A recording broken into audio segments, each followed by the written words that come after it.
On attrape de l'asthme avec la poussière à cause des allergies aux acariens et cigarettes. Surtout cigarettes. On ne peut pas fumer à côté de moi. Nous allons voir la deuxième partie, quelles sont les différentes causes et comment on peut éviter ces causes. Notre cause principale chez nous, ce sont les acariens. Ça représente environ 80% des crises d'asthme. Mais il faut savoir que chez nous, nous avons beaucoup plus d'acariens qu'en métropole, plus d'espèces d'acariens et plus de quantité d'acariens. L'acarien, c'est une petite bête qui vit dans la poussière. Nous en avons au plafond, nous en avons sur les murs, même s'ils sont simplement peints.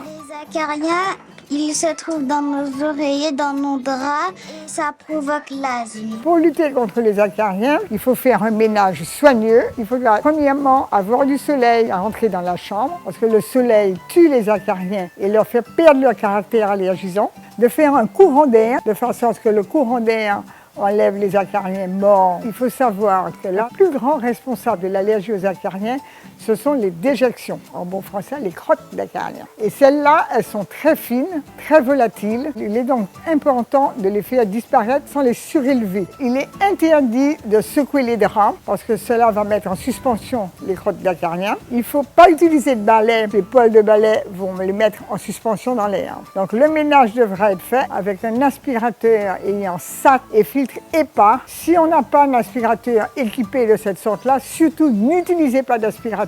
À ce moment-là, il vaut nettement mieux utiliser une serpillière avec 2 seaux. Vous mouillez la serpillière dans le premier seau, vous ramassez la poussière dans la chambre, vous la rincez dans le premier seau, vous la passez dans le deuxième seau et vous renettoyez la chambre. Et vous recommencez comme ça, seau 1, seau 2. Par ailleurs, il faudra changer les draps une fois par semaine et les laver à 60 degrés. La deuxième cause d'allergie fréquente en Martinique, c'est l'allergie à ce que nous appelons chez nous les ravets. Il existe plusieurs espèces de blattes. L'allergie n'est pas due à la présence de l'animal lui-même, mais au fluide qu'elle émet pour communiquer avec ses congénères. Vous avez vu remarquer que les ravets bougent leurs antennes comme ça. C'est pour pouvoir capter justement ce fluide qui est envoyé par le copain ravet. Pour éviter les manifestations allergiques aux ravets, je conseille de mettre la poubelle dehors tous les soirs et de mettre du produit anti-ravet sous forme de petites gouttes. Il y en a qui sont allergiques aux insecticides en spray.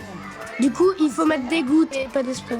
Autre cause d'allergie existant en Martinique, c'est l'allergie aux animaux, les chats surtout, mais aussi le chien, le lapin, le hamster. Je conseille chacun chez soi, les humains dans la maison et les animaux dehors. Attention aux poissons, c'est parce que tu nourris le poisson avec de la poussière de crevettes. C'est une poudre de crevettes qu'on leur donne et ça donne l'allergie aux crevettes.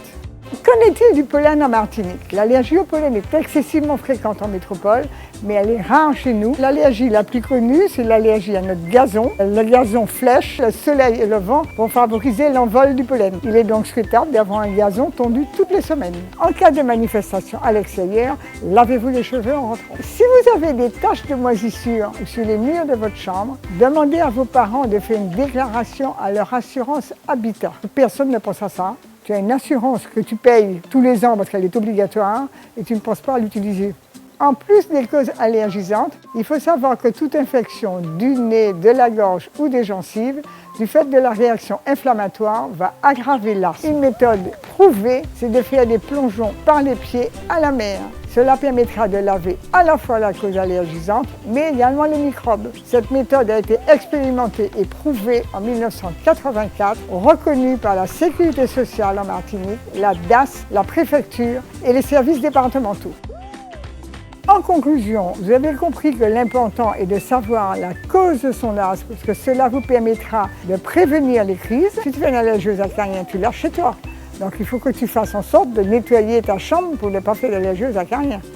Mais si tu fais une allergie au pollen, le ménage de ta chambre a moins d'importance. Tu comprends le truc? Par contre, si tu fais une allergie au pollen, tu éviteras d'aller dehors quand il fait beau, il y a du soleil. Mais il faut savoir que si vous allez régulièrement à la mer, vous allez pratiquement prévenir toutes les causes de votre asthme.